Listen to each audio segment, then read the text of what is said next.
Hi friend, good evening. This is Ravi and you are watching my A to Z study. So friend, आज हम लोग discuss करने वाले हैं विकास की अवधारणा एवं इसका अधिगम से संबंध। दोस्तों, ये चाइल्ड साइकोलॉजी का चैप्टर 1 है और आज हम लोग डिस्कस करेंगे इसका पार्ट 3, क्योंकि मैंने ऑलरेडी पार्ट 1 और पार्ट 2 इस चैप्टर के लिए बना चुका हूं। क्योंकि मेरा ये मानना है कि जब तक आपका कॉन्सेप्ट क्लियर नहीं होगा आप तब तक एमसीक्यू नहीं बना पाओगे। ये नहीं कि मैं एक चैप्टर का आपको 20 25 30 50 एमसीक्यू करा लिया, उससे क्या हुआ कि मैं आपको जितना समझा दूंगा उतना ही आप कर पाओगे। लेकिन अगर एक चैप्टर का आपको मैं डिटेल्स में समझा दूंगा, उसका कंटेंट, उसका टॉपिक को ही अगर आपको मैं समझा दूंगा, तो दुनिया का कोई भी कोने से आपको एमसीक्यू दिया जाए अब इसको इजीली से कर पाओगे। तो मेरा मोटिव ये रहता है कि चाहे एक चैप्टर का 2 3 कितना भी क्लास हो, आप उसको कंप्लीट उसको समझो पहले। और मेरा ये प्रोमिस है कि अगर आप मेरा इस वीडियो को कंप्लीट देख लीजिएगा तो आपको इस चैप्टर से रिलेटेड आपको कोई दूसरा चैनल्स ना कोई दूसरा नोट्स को फॉलो करने का जरूरत है। तो दोस्तों, आज हम लोग इसमें डिस्कस करेंगे वृद्धि क्या है, विकास और वृद्धि में क्या अंतर है, अधिगम क्या है, और विकास और वृद्धि से अधिगम का क्या संबंध है। दोस्तों, मैंने पार्ट 1 और पार्ट 2 में विकास की अवधारणाएं के बारे में बता चुका हूं। विकास के आयाम मतलब इसका टाइप्स, कितना टाइप्स होते हैं।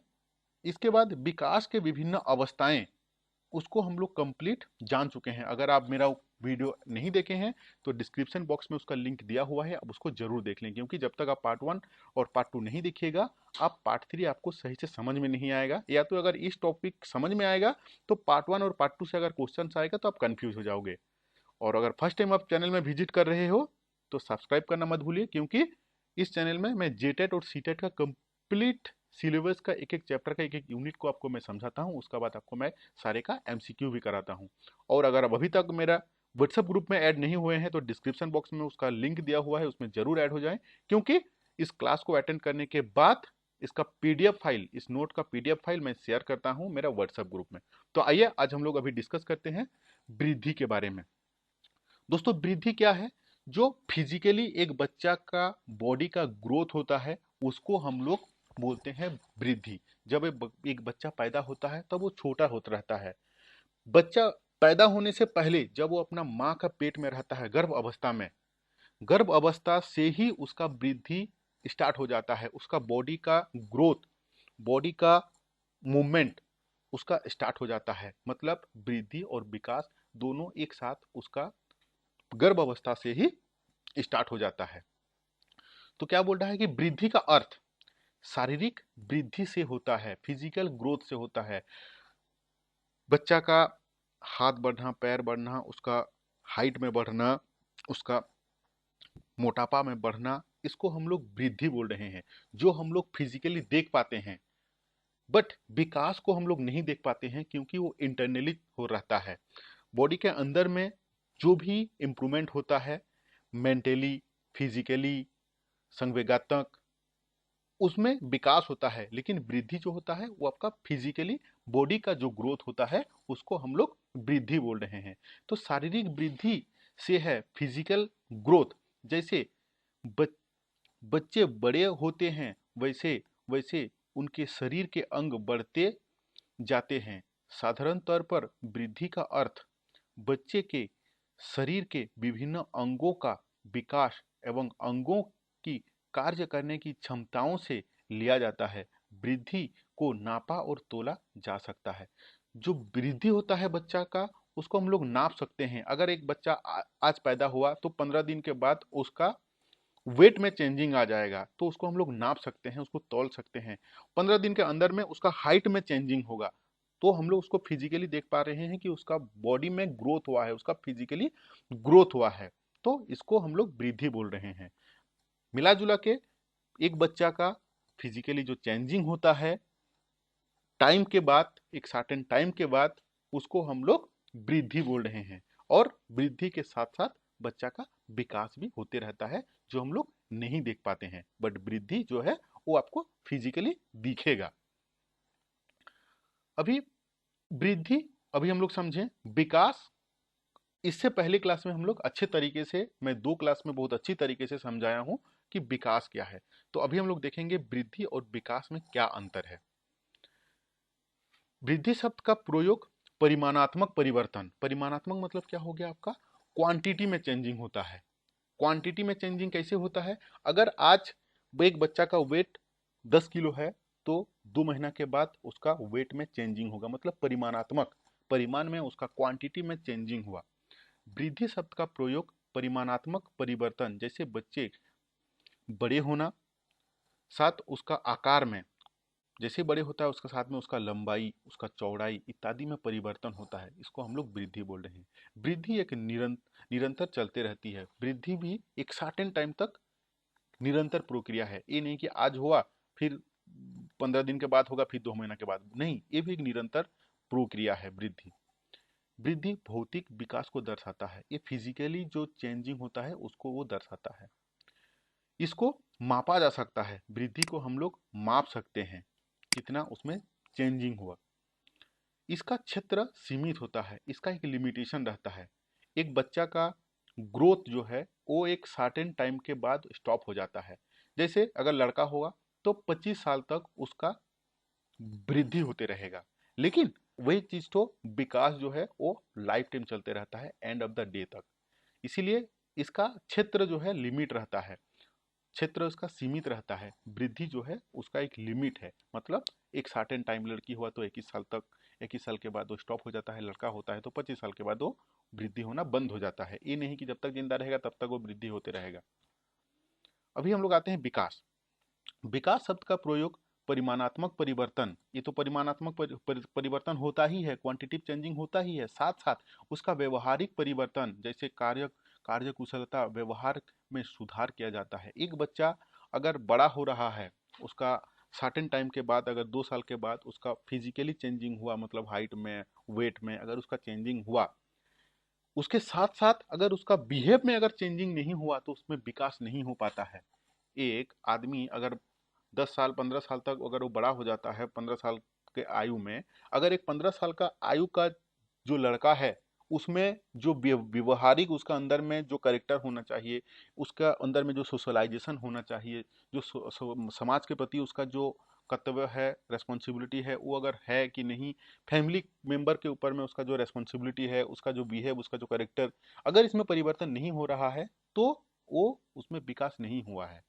इसीलिए विकास और वृद्धि, वृद्धि साथ में होते रहता है, लेकिन विकास हम लोग तब बोलेंगे कि इसका अंदर में विकास हुआ है जब उसके अंदर में व्यवहारिक परिवर्तन होता है, उसका करेक्टर में चेंजिंग होगा, उसका एक्टिविटी, काम करने का जो कार्य कुशलता रहेगा। अगर एक 20 साल का लड़का है तो 20 साल का लड़का का जो कार्य करने का क्षमता है उस लड़का में रहना चाहिए, तब हम लोग बोलेंगे कि नहीं, उसके अंदर में विकास हुआ है। ये नहीं कि बस हाइट में बढ़ गया, 20 साल का लड़का है बट उसके अंदर में कार्य करने की कोई क्षमता नहीं है, उसका अंदर में बिहेव नहीं है, व्यवहारिक परिवर्तन कुछ हुआ ही नहीं है, अभी भी मतलब ऐसा एक्टिविटी करता है कि जैसे कुछ जानता ही नहीं है, तो इसका मतलब क्या है कि उसके अंदर में विकास नहीं हुआ है।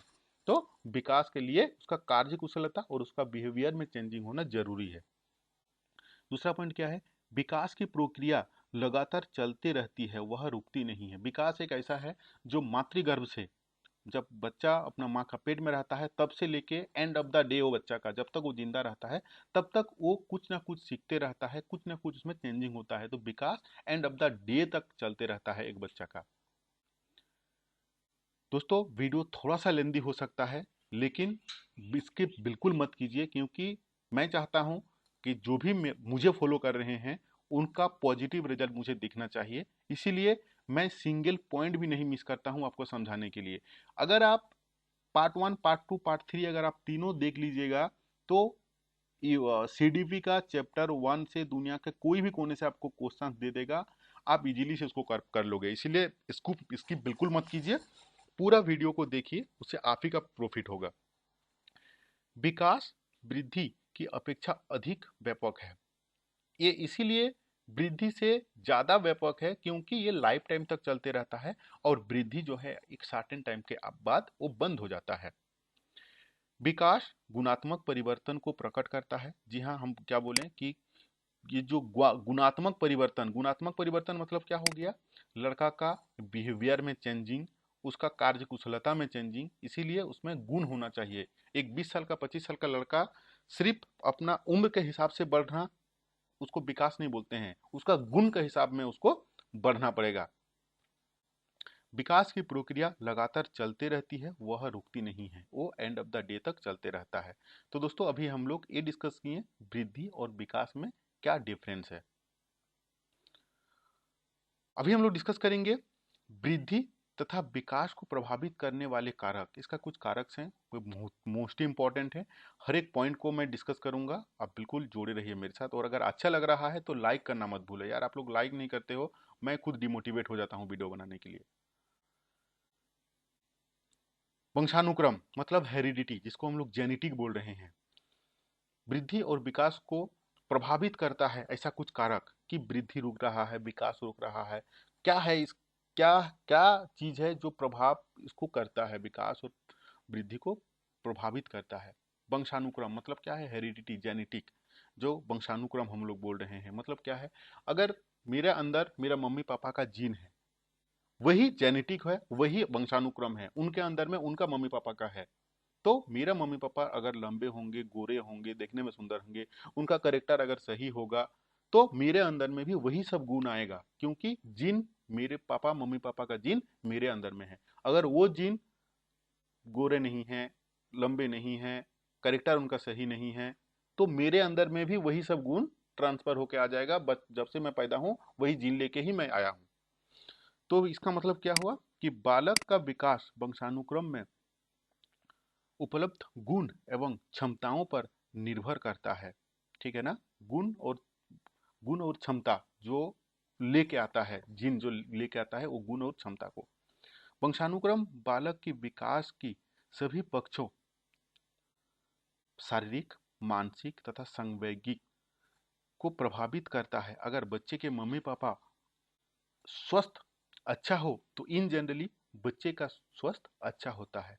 एक बच्चे का संवेगानात्मक मतलब क्या क्या चेंजिंग रहता है, क्या क्या चीज लाता है बच्चा, तो शारीरिक, मानसिक तथा संवेगिक। अगर बच्चा का मम्मी पापा का शरीर स्वस्थ स्वस्थ है, शरीर जिस टाइप का होगा बच्चा का भी उसी टाइप का होगा इन जनरली। अब एक्सेप्शनल वो अलग चीज है, बट इन जनरली ये होता ही है। मानसिक, अगर मम्मी पापा तेज दिमाग के हैं, आईक्यू उनका अच्छा है, तो बच्चा भी लॉ ऑफ नेचर है ये जनरली, वो जिन जब बच्चे के अंदर में ही रहेगा तो उसका भी मानसिक शक्ति सही रहेगा। संवेग, संवेगात्मक, ये भी अगर संवेग भी अगर उनका, संवेग में क्या क्या चीज रहता है, संवेग का मतलब क्या होता है, संवेग का मतलब होता है क्रोध, प्यार, इसको हम लोग संवेग बोलते हैं। ठीक है ना, तो बच्चा का पापा मम्मी अगर क्रोध है ज्यादा, गुस्सा वाला ज्यादा है, तो ऑटोमेटिक वही जीन बेटा के अंदर में भी रहेगा। इसीलिए शारीरिक, मानसिक तथा संवेगात्मक, ये इसको ये तीनों चीज को प्रभावित करता है आनुवंशिक। एक बच्चा का अगर मम्मी पापा स्वस्थ रहते हैं तो इन जनरली बच्चा का भी हेल्थ सही रहेगा। अगर मम्मी पापा में कुछ डिजिट रहता है तो मोस्ट ऑफ द डिजिट जो है वो बच्चे में आ जाता है। नेक्स्ट है वातावरण, एनवायरमेंट। हम लोग जहाँ पे रहते हैं आसपास को हम लोग उसका वातावरण बोलते हैं। तो एक बच्चा का वातावरण क्या हो सकता है, सबसे पहला आता है उसका फैमिली, नेक्स्ट आता है उसका आस पड़ोस, सोसाइटी, उसके बाद आता है उसका स्कूल। अगर बच्चा का वातावरण अगर सही नहीं होगा, अगर एक बच्चा जिस फैमिली में पैदा हुआ उसका पापा दिन भर दारू पी के रहता है, गाली गुलूज करता है घर में, डिसिप्लिन बोल के कुछ चीज ही नहीं है, तो उस केस में बच्चा का मेंटली और फिजिकली दोनों में उसका विकास और वृद्धि में ही इम्पैक्ट होगा। अगर बच्चा देखेगा कि बाप पियक्कड़ है, बेवड़ा है, गाली गलौज कर रहा है, कोई डिसिप्लिन ही नहीं है घर में, तो उसका विकास जो होगा, उसका विकास जो इंटरनली जो चेंजिंग होगा, सारे करेक्टर, सारा चीज उसी टाइप का ही रहेगा। वातावरण भी बालक के विकास को प्रभावित करने वाले मुख्य कारक है। बच्चा का परिवार, स्कूल, समाज, सारी चीज उनका वातावरण के अंदर में आता है, इस सारी चीज का वातावरण के अंदर में आता है। धीरे धीरे बालक उस अवस्था को प्राप्त कर लेता है जिसमें वह अपने योग्यताओं एवं क्षमता के अनुसार वातावरण पर प्रभाव डालने में सक्षम हो जाता है। बच्चा को जिस टाइप का माहौल मिलता है, बच्चा अपने आप को उस टाइप का माहौल में ढाल लेता है। इसीलिए वातावरण बच्चा का ग्रोथ और डेवलपमेंट में इम्पैक्ट करता है। नेक्स्ट है खेल और व्यायाम। दोस्तों अगर एक बच्चा खेलते रहेगा, व्यायाम करते रहेगा, तो उसका फिजिकली तो ग्रोथ होगा ही, साथ में उसका मेंटली भी डेवलपमेंट होता है। इसीलिए आज की तारीख में हर एक स्कूल में खेल और व्यायाम दोनों मैंडेटरी हो गया है। नियमित खेल एवं व्यायाम विकास में सहायता करता है। इसे शरीर ठीक प्रकार के कार्य करते हैं तथा शरीर उसका स्वस्थ रहता है। खेल और व्यायाम इसीलिए मैंडेटरी है विकास और वृद्धि के लिए। अगर एक बच्चा खेलते रहेगा टाइम टू टाइम में तो उसका बॉडी सही प्रकार से कार्य करते रहेगा। अगर बच्चा खेलेगा नहीं तो बॉडी उसका सही से मूवमेंट नहीं होगा, तो उसका ग्रोथ में इम्पैक्ट होगा, उसका डेवलपमेंट में भी इम्पैक्ट होगा, उसका विकास और वृद्धि दोनों में ही इम्पैक्ट होगा। नेक्स्ट है उसका बुद्धि। दोस्तों एक बच्चा का बुद्धि जिस टाइप का रहेगा, उसका इनिशियल से ही, जब मतलब बच्चा जब स्टार्टिंग में बोलता है, कोई बच्चा रहता है 2 साल में बोलता है, कोई बच्चा रहता है 16 महीना में बोलता है, कोई बच्चा रहता है जो 11 महीना में रहता है। तो जिसका बुद्धि जितना तेज रहता है उसी अकॉर्डिंगली उसका वृद्धि और विकास होता है।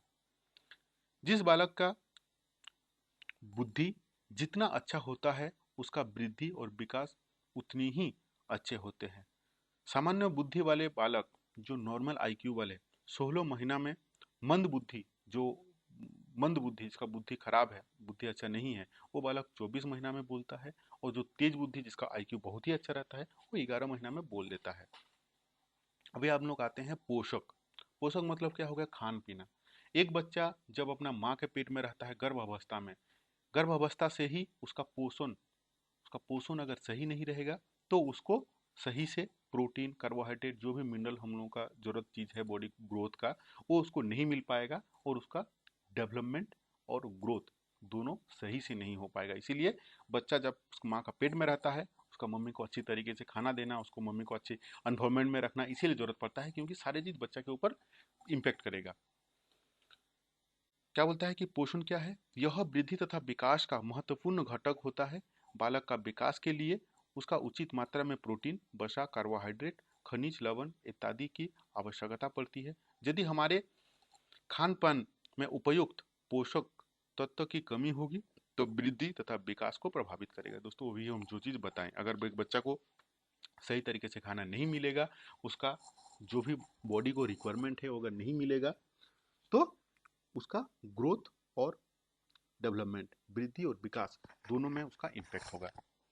अभी हम लोग आते हैं वायु और प्रकाश। दोस्तों वायु अगर प्रदूषण है, अगर प्रदूषक वायु है तो बच्चा उसमें स्वस्थ नहीं हो सकता है, तो उसका ग्रोथ भी उसमें इम्पैक्ट होगा, उसका ग्रोथ सही से नहीं होगा। क्या बोल रहा है कि शरीर को स्वस्थ रखने के लिए स्वच्छ वायु की आवश्यकता होती है।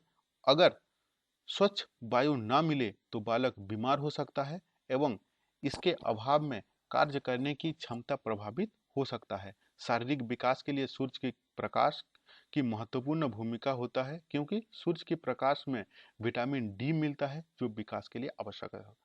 इसीलिए वायु और प्रकाश दोनों हमारे बॉडी के ग्रोथ और डेवलपमेंट दोनों के लिए जरूरत है, विकास और वृद्धि के लिए जरूरत है। जैसे क्या बोल रहा है कि विटामिन डी, अगर सूर्य प्रकाश अगर सही से नहीं मिलेगा तो विटामिन डी बच्चों को नहीं मिलेगा, उससे उसका क्या होगा, बॉडी ग्रोथ सही से नहीं हो पाएगा। इसलिए वायु का, प्रकाश बहुत ही जरूरत है, शुद्ध वायु जरूरी है।